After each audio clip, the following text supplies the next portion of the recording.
Hello, welcome to my reading log for the month of December. Can't believe it's already the end of 2022, but this is just gonna be all the manga I've read in the month, books, and whatever else I feel like including.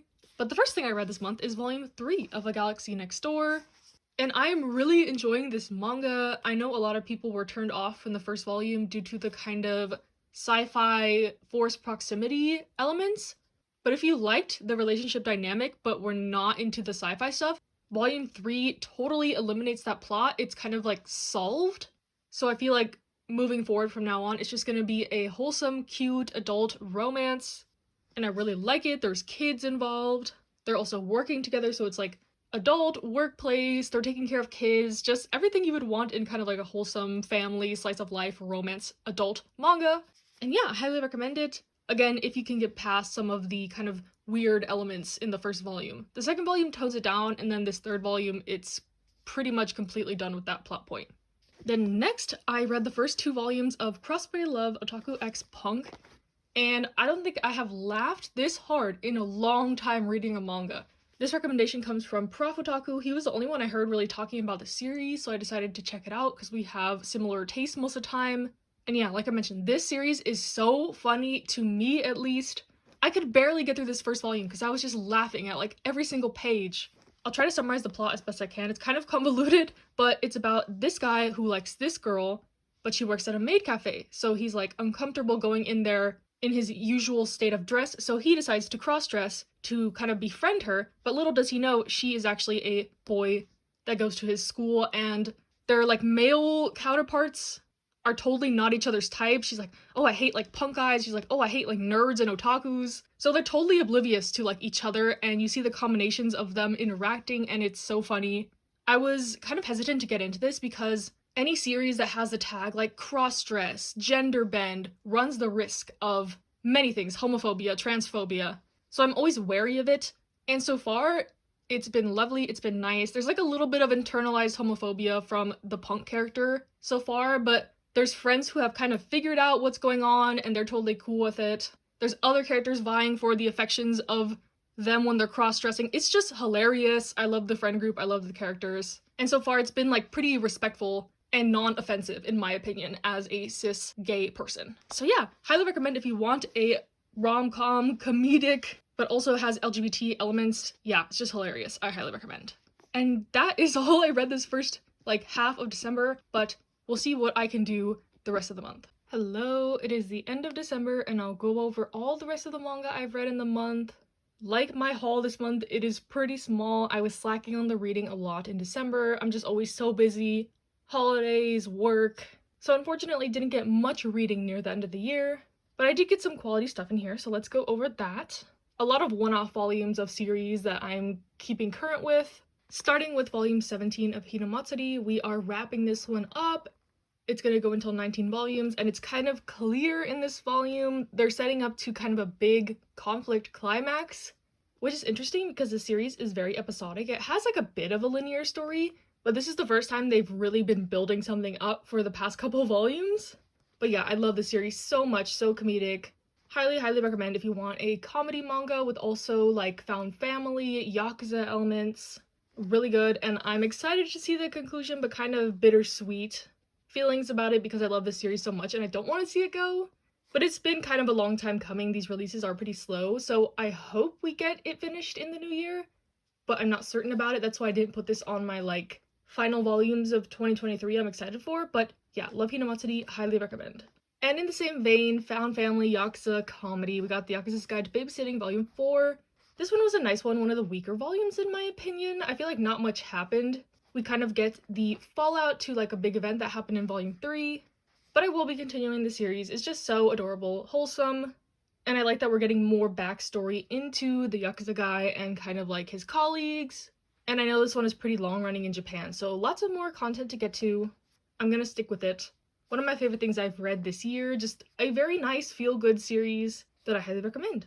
Next, something not as feel-good, we have Alice in Borderland Volume 4. I devour these whenever I get these. I wish the release was a little faster, especially since season 2 of the show came out this month. I'm not watching it yet. I'm kind of holding out to see how much of the manga I can read before I get too impatient and switch to the drama. The first season was a bit different from the manga, like different enough where I think it's worth it to watch and read both. But yeah, volume 4 of the manga finishes the beach arc. So this is kind of where season 1 of the show left off. If you're looking for like a place to jump back in, the end of this volume and then the next volume is going to be where you're going to want to start. But yeah, really like Alice in Borderland. If you want like a psychological thriller, mystery, pretty brutal death game manga, you can't really go wrong with this one. Trigger for like very brutal violence, of course. There's a bit of transphobia. This character on the cover is trans, and there's just like some jokes made in this volume. So totally understandable if you want to stay away from this due to that. Then we have volume 4 of I Think Our Son Is Gay. I love this manga. Another one I read like immediately when I get them, about a mom thinking her son is gay and kind of just observing his actions, learning how to be a good ally. This volume specifically had a lot of like learning for the mom. It's not entirely like educational, but it is clearly geared towards like a Japanese audience, or maybe the straight audience who's not as aware of how to like talk about these topics or be respectful or give LGBT people the space they need to express their own feelings and come to their own conclusions, that kind of thing. So I think this one was really good. The dad is still homophobic and he's like expressing his dumb ideas, of course. He's not aware of like what's going on in his family really because he is always on business trips, but like the times he does come back, it's like, no. So I think the conclusion of the series is like the mom finally gonna be standing up to her husband or something in that vein. He's not like a bad guy, so to say just his views are very warped. So that's the only thing I would trigger for this manga, but I love this manga. Really good. This is also an own voices work, so I think that really comes across in like some of the messaging and how the author writes about certain topics. Next, we have volume 4 of Imikoi. This is a shoujo series that I am enjoying. I think volume 3 was like the best volume yet, and then volume 4 I think continues kind of that trajectory. This one was a good volume. They have the Christmas episode, the Valentine's episode, and on the Valentine's episode, they kind of like consider having sex, so they have like those discussions in this one, which I think was quite refreshing. This couple is very straightforward with each other. They're not really afraid to talk about their feelings, so I think it was handled really well. They're just a sweet, nice couple. They feel pretty like mature also. They're just like that couple in high school that has been together forever and everyone just knows them as like the couple. They don't like let anyone really interfere with their relationship. I will say the guy is a bit possessive, which could be a turnoff, but she seems to like it. She is like totally into it.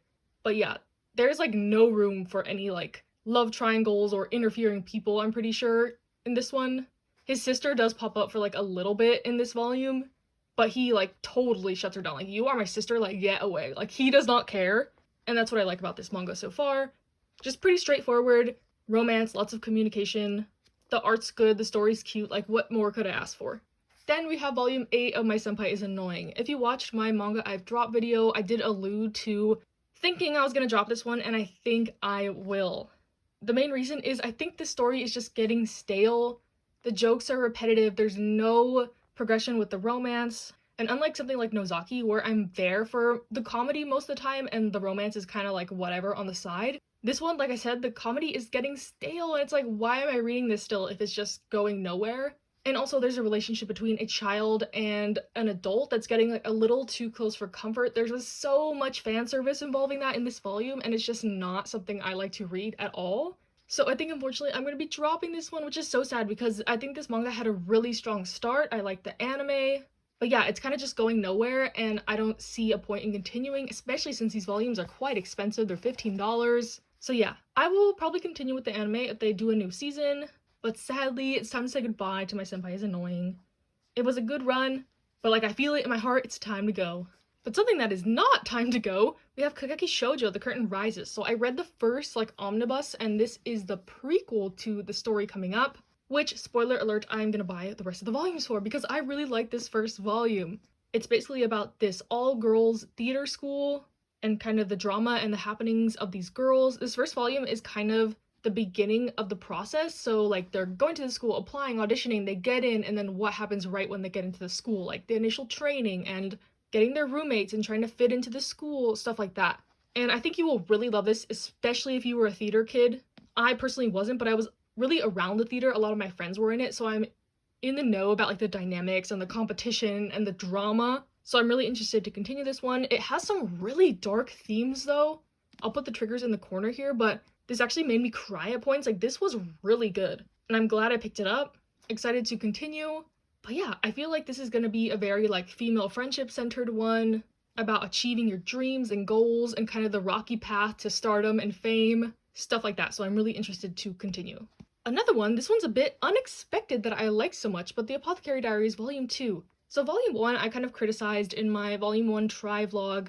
I didn't like the episodic nature of it. I didn't think the little stories were very interesting, but Volume 2 totally changed my opinion on this. The whole volume was basically like a story.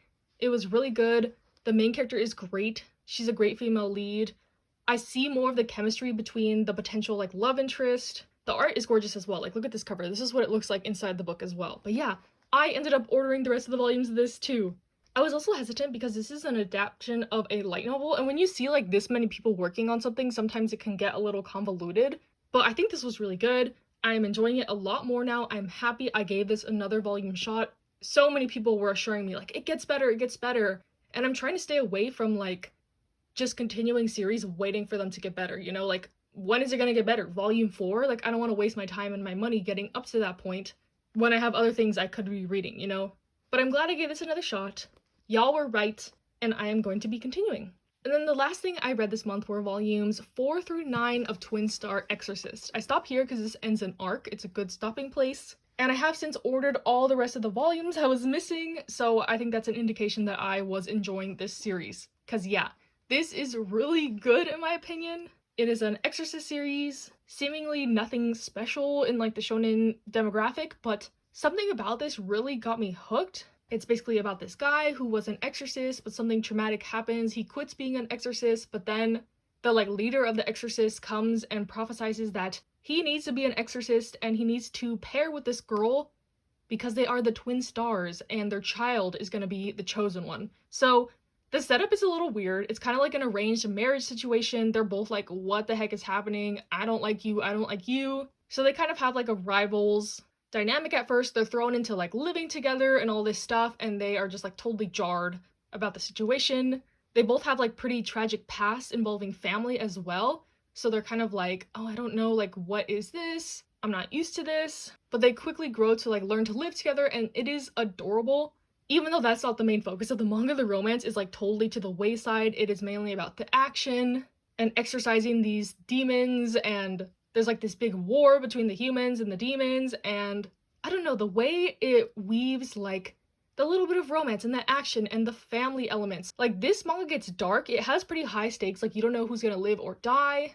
But yeah, the family aspects are really strong in this one. There's lots of family ties and dynamics and like, oh, I left your mom because I didn't want you to get tied up in this world, but now the daughter is tied up in the world, and there's just like so much going on, and I really like it.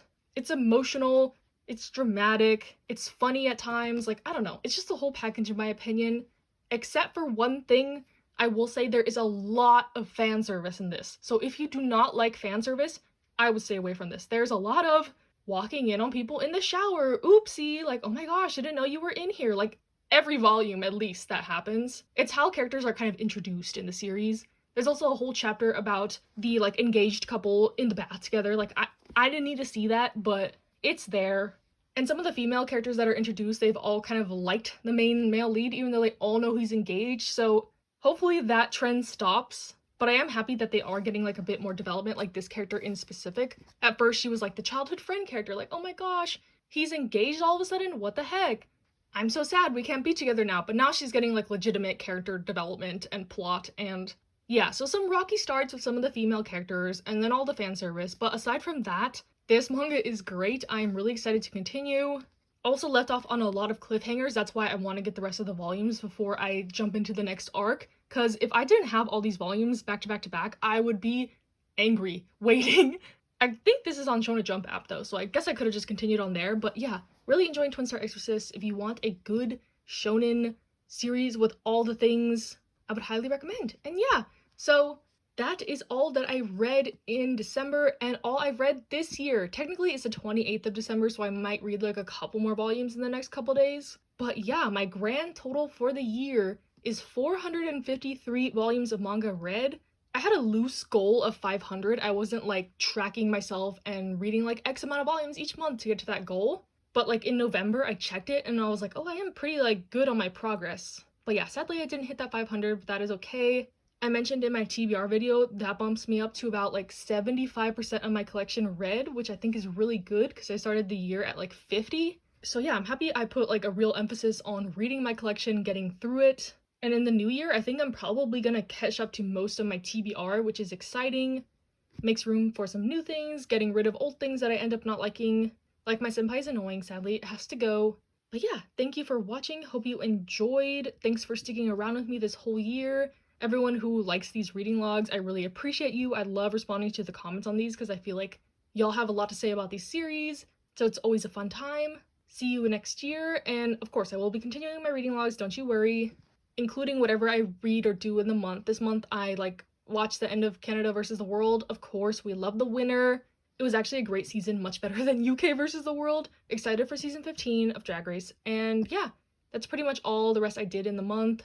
Like I mentioned, I was so busy with work and holidays and stuff like that. But yeah, glad I was able to get a little bit of reading done this month. Hope you enjoyed. Stay safe, stay happy, stay healthy, and I'll see you next time.